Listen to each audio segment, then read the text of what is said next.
Odinga aliyekuwa akipokea matibabu katika hospitali moja nchini India amefariki asubuhi akiwa kwenye matembezi. Na kama anavyotuarifu Emmanuel To, Raila aliaga dunia baada ya kupata mshtuko wa moyo. Mwendo wa saa 2:30 asubuhi saa za Kochi, India, ambayo ni saa 12 saa za Kenya, Raila Amolo Odinga aliripotiwa kuwa kwenye matembezi asubuhi katika hospitali ya Ayurvedic kabla ya kupata changamoto za kupumua na kuanguka ghafla.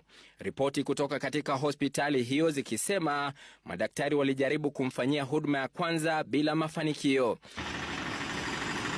Na maji alipozidi unga, Odinga alikimbizwa katika hospitali ya Deva Matha mjini Kothatukulam alipotangazwa kuaga dunia mwendo wa saa 3:52 saa za mji huo, ambayo ni saa 1:22 saa za Kenya.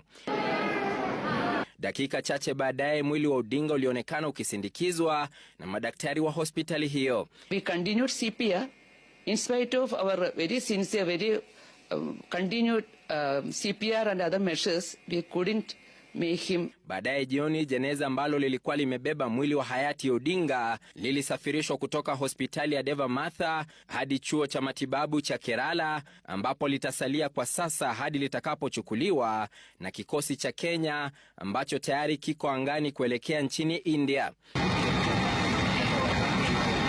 A delegation comprising government officials and family members, led by Prime Cabinet Secretary Musalia Mudavadi, is leaving immediately for India to facilitate proper organization in the repatriation of the remains of our brother.